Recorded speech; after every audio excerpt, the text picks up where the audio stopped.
and welcome to Duck TV Sports.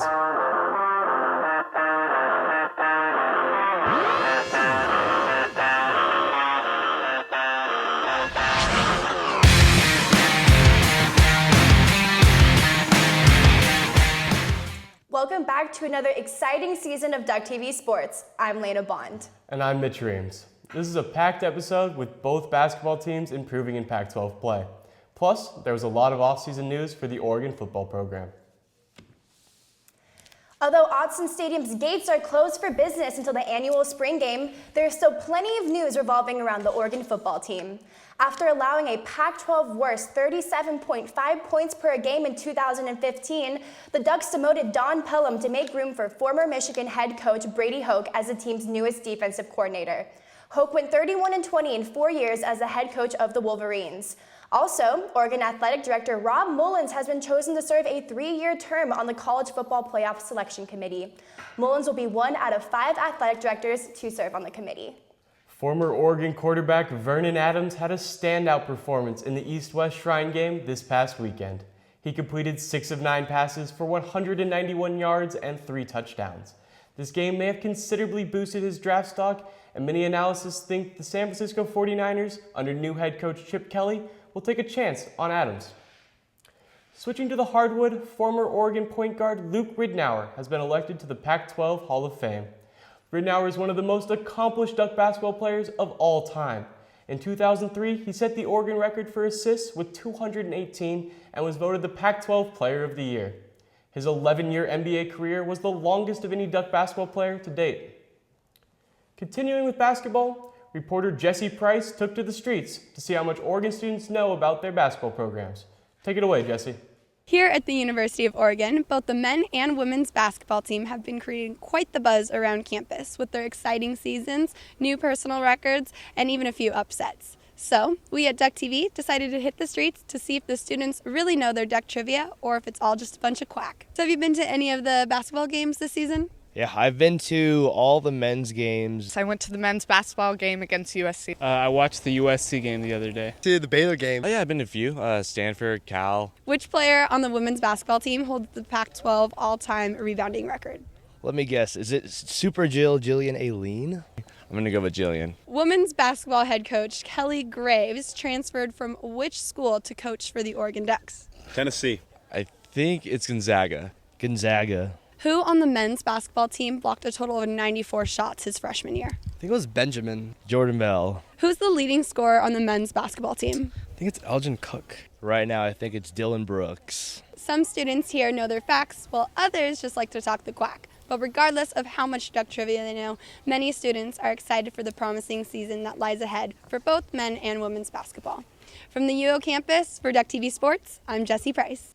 Thanks, Jesse. The Oregon men's basketball team continues to be perfect at home with a sweeping weekend of conference play for the second time this season. The Ducks defended their home court against UCLA and the then-ranked 21st USC, marking the 11th straight win against the Trojans.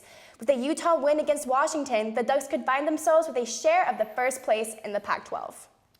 This week, the Ducks will head to Arizona to take on the Wildcats and the Sun Devils. So Arizona might be the most talented team in the Pac-12, but they have struggled with consistency this year. The Wildcats just lost to California this past weekend and are now 4-3 in Pac-12 play. There is no clear frontrunner in the Pac-12 this year, with 8 teams all in the running for a spot at the top. The Ducks currently sit in second place, and this week in Arizona will be a big test for this team. After dropping 5 straight games to start conference play, the Oregon women's basketball team has now won 3 in a row against the Pac-12, also finding the team's first conference road win against the Colorado Buffaloes this season. With the win over Cal, Jillian Aileen now has 1,573 career rebounds as she passed Stanford's Chiney Guamake to become the first all-time leading rebounder in the Pac-12. The Ducks return home this week to host the Arizona schools. The Ducks will have to take on the frontrunner in the Pac-12 in the Arizona State Sun Devils on Friday. This will be a tough test for the Ducks as the Sun Devils are undefeated in conference play. The second game of the weekend will pit the Ducks against the Arizona Wildcats. This is a crucial game as the Wildcats are right behind the Ducks in the Pac-12 standings. If the Ducks can compete with the Sun Devils and beat the Wildcats, this will be a successful weekend for the team. With both of Oregon's basketball teams finding success as of late, Stephen Woodworth and Andrew Bett debate which team is having a better season. Take it away, guys. Thanks, Lena. Both of the men's and women's basketball seasons are heating up as both squads are in the middle of conference play. The men sit at 16-4 overall, while the women are at 14-5. This has been a very great beginning to both team seasons. So, Andrew, who do you think is having the greatest season so far? Stephen, it's clear the women's basketball team is having the better season. Yes, they opened up 0-5 in the conference, but have now won 3 straight against Cal, Colorado, and Utah. They have now surpassed their season wins total from last season and have a chance to win 20 games this season. The men came in with expectations, but the women have far exceeded expectations so far this season. I agree that the women's teams has been playing pretty well, but I don't think you can say that they're the best team so far. The men's basketball team has seen some time in the top 25 this season and has a few key wins over teams like Baylor, USC, and UCLA, to name a few. They also have taken advantage of winning at home, where the women's team has dropped a few very important contests. That's fair, but you cannot argue the play by the women under head coach Kelly Graves. They have shown they can compete. They were in control all game against Stanford, but couldn't finish in the final minute letting the win get away. It's not just the veterans Lexi Pearson and Jillian Aileen, but youngsters Lexi Bando and Maite Cazorla are making a big impact. Kelly Graves has done a fantastic job turning around the program in just 2 short seasons, but Dana Altman has been doing the same with the men's. After utilizing transfers such as Joe Young, Altman is starting to get big-time recruits out of high school. Freshman standout Tyler Dorsey is playing a huge role in the team's successes so far, currently averaging a little over 13 points a game. So his impact has been pretty huge in a short time on campus. Well, that wraps up this basketball segment. I'm Stephen Woodworth. And I'm Andrew Bett. Lena and Mitch, back to you at the desk.